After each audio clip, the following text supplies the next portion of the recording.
I kind of just came up with a number that I thought was fair. I mentioned on my Instagram that I was going to do advice for young artists, and that's basically what I'm going to do right now. I just have like a couple pieces of advice. I mean, like, I'm still pretty new in the art world, so I don't know everything, but there are things that I know now that I wish I did know when I first started out being an artist, being a full-time illustrator. The first thing is finding your style. I think that that's like a big question that a lot of artists have when they first begin. You know, I want to have a unique style that people can recognize, and that it's unique and it stands out. And with that does come over time. It's kind of inevitable. Like, as you keep working on your art, your own style is gonna pop out. The mistake that I made was that I wanted to rush the process and like have a style like in 2 months or something, and that's just not possible. You really have to put in the time to experiment and like do other things and see if this looks good or if this looks bad. A lot of experimentation. I feel like the less you focus on, oh, I need to have a particular style, I feel like that's when your style actually starts to come out, which is really weird.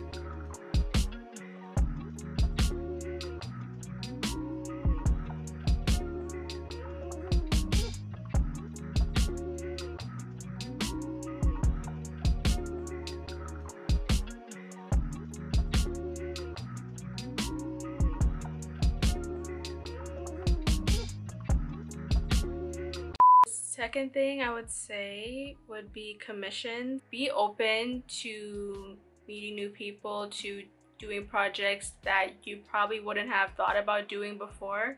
And then in terms of like actual rates and stuff, for me, how I started doing it, I kind of just came up with a number that I thought was fair.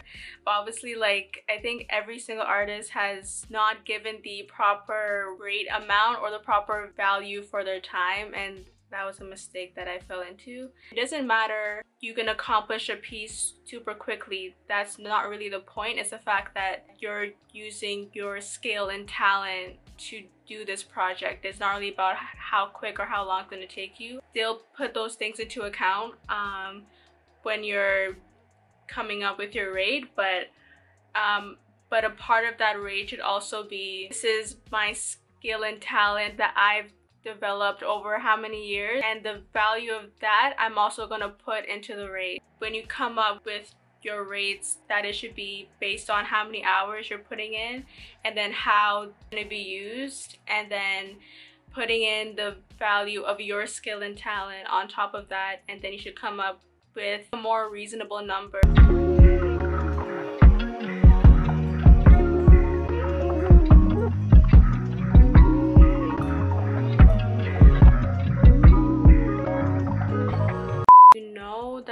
You know that you want to go into commercial art and commercial illustration and doing, you know, collaborations with like commercial companies and stuff like that, I would recommend at least you thinking about getting some type of agent or representation for a couple of reasons. One of them is that you get paid more.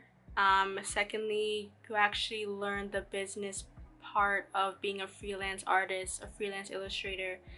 And I think that's like probably one of my favorite like reasons of having an agent, is because I can actually learn the business part of things. And the third reason I would say, you don't have to worry about where your next project is coming from, because that's the agent's responsibility, is to find you projects to work on. So that takes off a lot of stress off of the artists, and they can really just focus on their art while their agent goes and finds them a bunch of cool projects to work on. There's a lot all over the world. I mean, there's only a few I know, but in terms of here in Toronto, the only one I know is the agency that I'm a part of, the Canvas agency.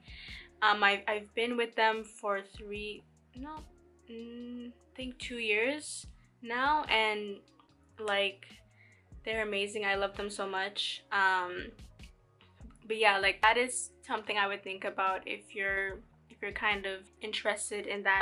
I would recommend going to school or getting some type of professional education, getting help from professional artists that have already spent 20 years in the industry. I think it is really helpful, and you could possibly like get a mentor out of it even.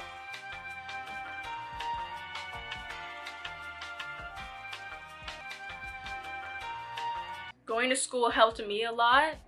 When I was in high school, there was actually an art program at my high school, and that really set me up to go to university for design, finding high schools if possible that have those programs. The one that I went to was called Cyber Arts, and it was a really good program. If that program wasn't in my school, I probably wouldn't even have gotten into the arts in university or anything like that. I wouldn't have learned like half of the things that I learned in that program. If you guys are in high school or middle school, to look into that program because it's amazing. I'll probably put the link of it in the description if you guys are interested in learning more about it. But if you guys are in Toronto, I recommend going to that program.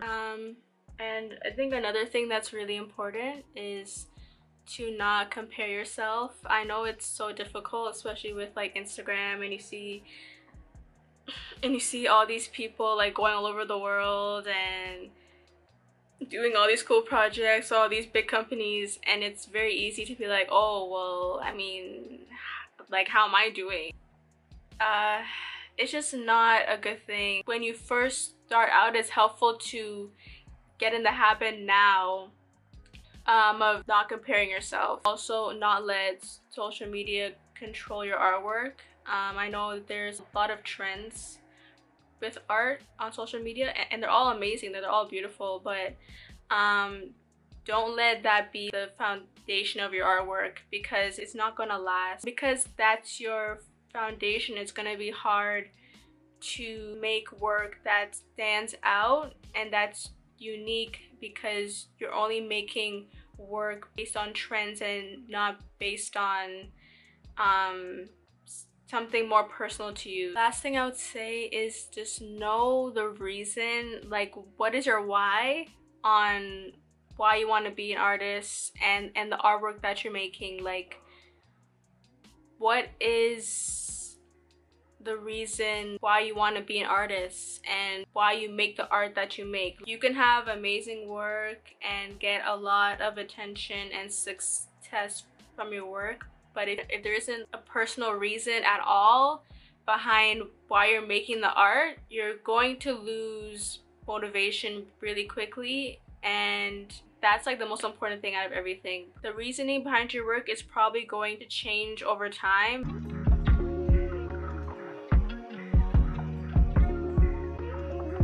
As long as there's a reasoning there, I think that's really important. It's also cool to see how your work evolves, and it's kind of like you're also growing up, or you're also maturing with your artwork, which is something that I've like personally noticed. I think I kind of mentioned this in the beginning, but just be open-minded about everything because when I first started posting artwork, I didn't think that I would be a full-time illustrator, especially because there's so many different fields in the creative industry.